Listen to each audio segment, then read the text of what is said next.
Today we have Ogres versus Sylvaneth, playing Jaws of Glade.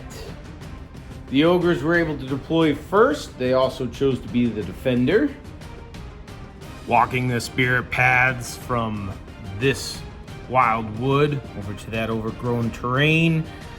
Durthu makes an 11-inch charge into the moor. Durthu slays two of the Moorfang with his guardian sword and then bounces away. End of Sylvaneth turn 1. They chose Cunning Maneuver, getting that Galletian veteran there within 6 of that objective. In the hero phase, they were able to get a command point and get that tree on the table. They were able to cast that with an 11. Moving around, they just kind of did a little bit more defensive maneuver, pulling them back, moving them up, and then Durthu, obviously in the combat phase, came on over here to build one of these guys. I took out the banner, considering I wanted the champion and the hornblower for +1 charge, and seeing that they were bravery 7, thought they're gonna be fine because they're eating. Of course, Durthu moving away, I should have realized that, on a 6, they would have ran. And of course I rolled a 6. They could have spent a command point for Inspiring Presence there, which I just should have instead of chancing with the 6, but that's what I rolled, and that's what I did, so we'll keep it for right now. With that, it's going to be Ogres turn 1 next. As the Ogres move up, the Sylvaneth redeploy their Galletian champion 4 inches this way, just to get her a little bit out there. This Frost Lord got a 12 for the charge, a 12! But end up rolling a lot of 1s, only dealing 4 mortal. The Gossamid Archers unleash hell, only dealing 3 mortals to him, but he ended up whiffing his save and having 5 wounds go through. Was only able to negate one of those and took 7 damage from that. The Gossamid Archers are gonna bounce though, or try to. 2 up. They were lucky. Durthu takes 5 mortals from impact hits on the Moorfang. Impact hits from the Frost Lord dropped Durthu down. Took another 4 mortals, giving him 9 wounds total taken. The Moorfang pack here obliterate the Dryads. The attacks from the Frost Lord kill the Branchwych there, and with Durthu's unmodified, no modifies to his roll, as that was his ability that he has. On a 3-up, he was able to make a bunch of saves except for 1, and he took 4 damage from that, putting him to 1 wound remaining. We'll see if the Moorfang are able to finish him off. The Moorfang were able to slay Durthu.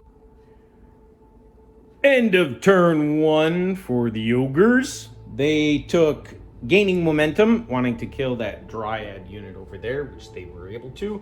And they were able to gain 1, 2, 3, 4 objectives, gaining their battle tactic.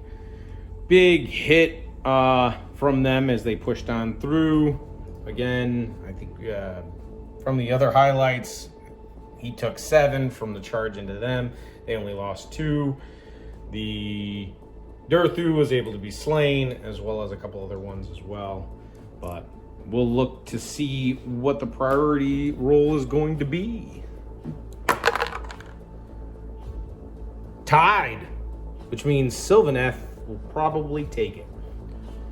Forgot to also mention last turn they tried to summon in the Gnashing Jaws. They ended up rolling a 10, but with the re-roll to dispels for Sylvaneth, they were actually able to deny it with an 11.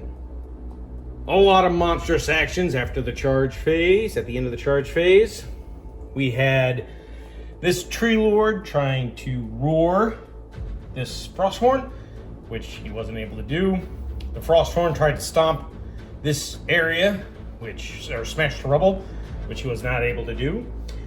He was able to stomp him though, and make him fight last, and he tried to roar at him, which did not succeed. This Treelord was just able to slay the Frostlord. The Morphang over here decide to try and attack the Prime, but they whiff on all of their attacks. Only able to do 1 wound against him, and he was able to save it. End of Sylvaneth turn 2. They went ahead and chose Eye for an Eye, which they were able to complete. He ended up killing the Stonehorn there, the Frost Lord. This Treelord went after the Frostmourne pack that was there, ended up killing them. They obviously did nothing to him. He went ahead and killed them down to the wound. Three of his attacks went through, dealing 9 damage. And the 3 mortals from before was able to wipe them out. And this Frost Lord, the general, was able to deal 10 wounds to the Treelord with his, even though he had all defense. With that, it's going to be Ogre's turn 2. Sylvaneth gain the 3 objectives here. Doing a cheeky one on over there, as it is now Ogre's. Ravenok's Gnashing Jaws was summoned, rolling in 8 to go across. Ended up dealing, on a 2-up, dealing 3 mortals to him, which does occur, killing the Treelord. This Morphang pack chopped down the Treelord. End of round 2 for Ogres. They chose Eat Your Fill, which they were able to get because that Treelord was alive. As combats went through, the Ravenok's Gnashing Jaws was able to free up the Frost Lord to charge on into the Primon over there. These guys were able to kill the Treelord, easy enough.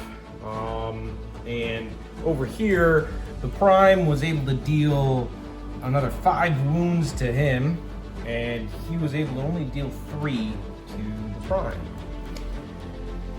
With that, we're going to go into rolling off for priority. Oh, Sylvaneth get the pick. Ravenok's Gnashing Jaws ended up rolling a 14 on a 2-up. Each one of them would take the difference. End up rolling a 1 for them. That would have been 7 mortal wounds to the unit, but ended up rolling a 1. These guys ended up rolling above a 2. They lost 1 as their movement is 12, and 14 minus 12 is only 2 mortals. End of turn 3 for Ogres. They chose Savor the Taste, and to have everybody outside of 3 inches. We went ahead and moved him on out so that he is no longer in combat with him. This came on over and dealt 5 mortals, rolling a 12 for the movement to the branch, to the Dryads there. And these guys decided to move back, try to go grab that objective just in case. And he was able to do 2 mortals to him, which both went through, getting down to 6 wounds taken from the grasp of the Everwinter.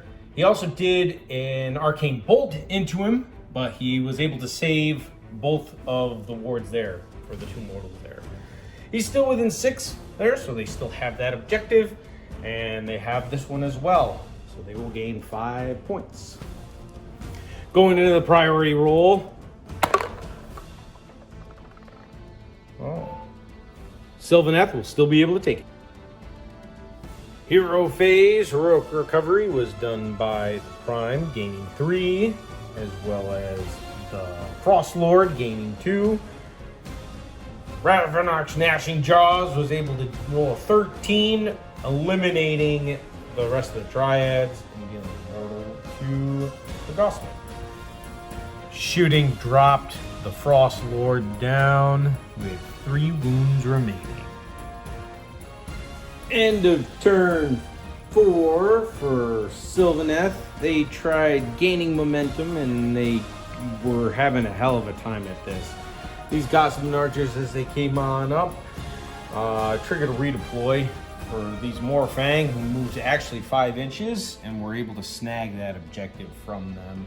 Not only that, after he charged on in, got the Frostlord down to 1 wound remaining, and the Frostlord actually had a wound, had an attack with his horns go through, dealing 3 damage. He had a 4-up ward, and he was not able to save it. Ended up the Prime being removed. With that, the Stormhorn still has that objective, as well as the Ogres still have this one on over here. It was not a good turn for the Sylvaneth. Things just did not go their way. In that, it will be Ogre's turn 4 now. Rolled an 11 into the charge on these. 4s are better. And he ended up only dropping 2. Almost killing them to the man. Ogre's turn 4. They went ahead and did desecrate their lands, getting this objective on this terrain feature on over here.